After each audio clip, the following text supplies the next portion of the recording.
সাতক্ষীরা সদর থানা হাজতের ভেতরে কার্যক্রম নিষিদ্ধ আওয়ামী লীগের নেতা কর্মীদের ভিডিও ধারণ করে সামাজিক মাধ্যমে ছড়িয়ে দেওয়ার ঘটনায় থানার ভারপ্রাপ্ত কর্মকর্তা মাসুদুর রহমানকে প্রত্যাহার করা হয়েছে। একই ঘটনায় ডিউটি অফিসার পিঙ্কি রায় ও সহকারী ডিউটি অফিসার এনিভা খাতুনকেও বদলি করা হয়েছে।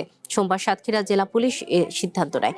গত 15ই আগস্ট শহরের সুলতানপুর এলাকা থেকে জেলা আওয়ামী লীগের সাংগঠনিক সম্পাদক কাজী আক্তার হোসেন, কালীগঞ্জ উপজেলা আওয়ামী লীগের সদস্য মাস্টার শফিকুল ইসলাম, জেলা তাঁতি লীগের সাধারণ সম্পাদক আলমগীর হোসেন এবং পৌর ছাত্রলীগের সাবেক সভাপতি শেখ মুস্তাফিজুর রহমান শোভনকে গ্রেপ্তার করে পুলিশ।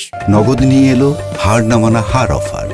সর্বনিম্ন 10,000 টাকা রেমিটেন্স নগদে পাঠালে থাকছে স্বর্ণের হার জেতার সুযোগ। এরপর অভিযোগ ওঠে থানার ভেতরে ওসির বিশেষ অনুমতি নিয়ে আওয়ামী লীগের কয়েকজন নেতাকর্মী হাজতের সামনে গিয়ে গ্রেপ্তার ব্যক্তিদের সঙ্গে সাক্ষাৎ করেন এবং ভিডিও ধারণ করেন। পরে ওই ভিডিও সামাজিক মাধ্যমে ছড়িয়ে পড়ে।